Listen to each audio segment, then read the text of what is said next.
A good thing to start off would be to read the instructions that are supplied with each turnout.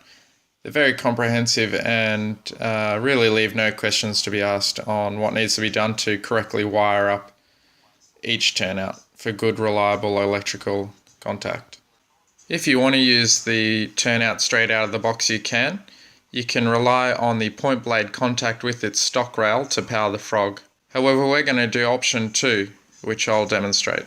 So the way we're going to wire it up is to have the frog change polarity using the switch machine. First off, we need to turn the turnout over and remove the 2 wires connecting the center rails of each point blade to the frog. This is done pretty easily. Just snip each connecting wire and then use some pliers to gently pull the wire away from the rails.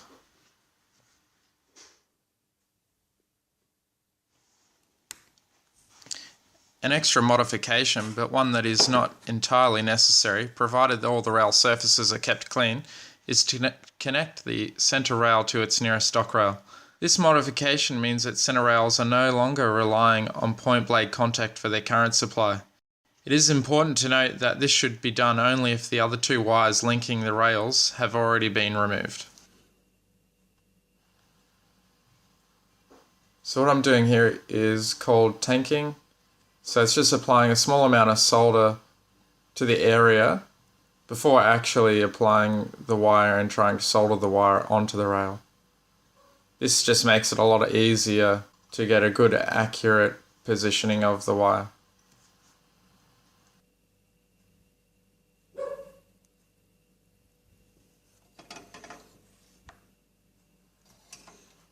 The wire that comes out of the frog, shown just here, is fairly long.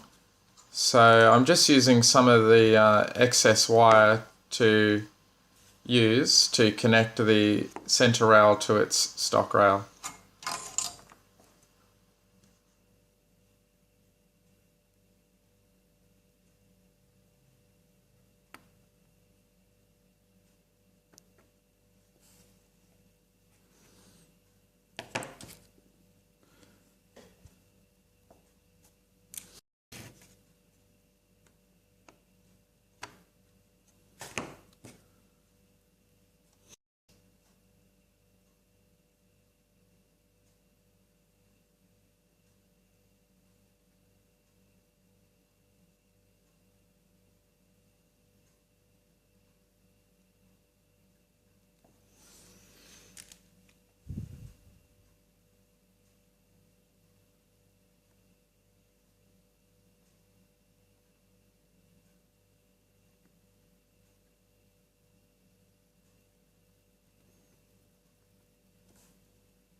Now that's done, the center rails and the point blades are continuously powered by each stock rail.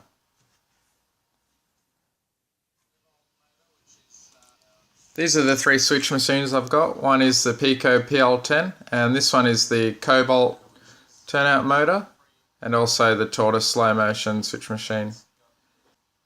I'll be using the Cobalt and the Tortoise switch machines, and frog polarity can be changed using the accessory switches on each turnout motor.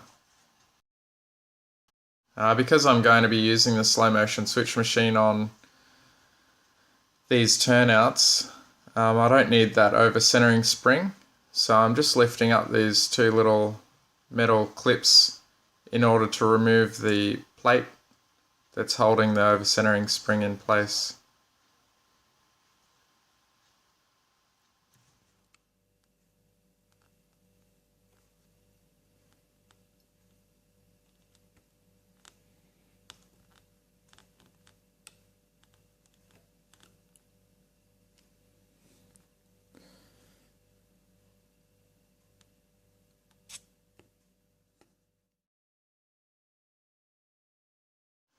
There's a couple of different options on putting that plastic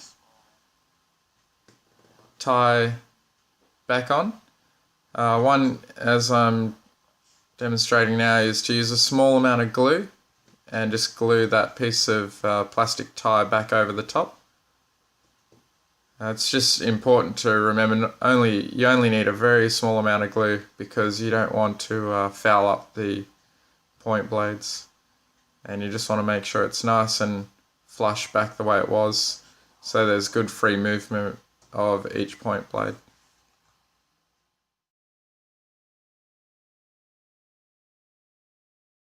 The other option you have is you can put the piece of plastic back over the metal clip, and just making sure that it's in all the way, nice and flush, and then just use some pliers to bend those metal clips back down into place.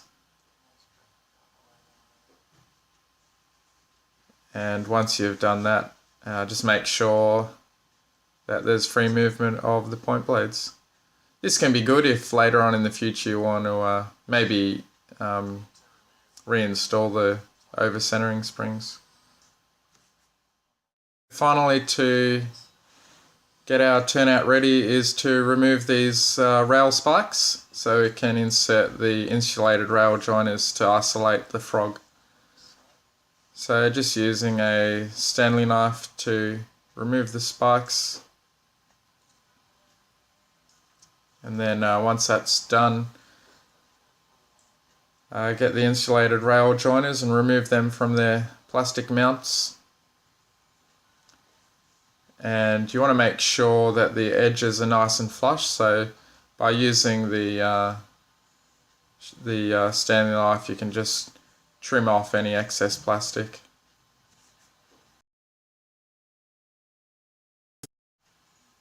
You want them to fit nice and snug, and as you can see there's a small gap between the piece of plastic that insulates the two rails. So that's pretty easy to fix. Just take the tie off and use the pliers to cut a little bit of plastic off so the tie can slide further down the rail before it hits the next rail spike. And that should give you a nice snug fit. And that's it. So now the turnout is ready to put and install on the layout. Thanks for watching.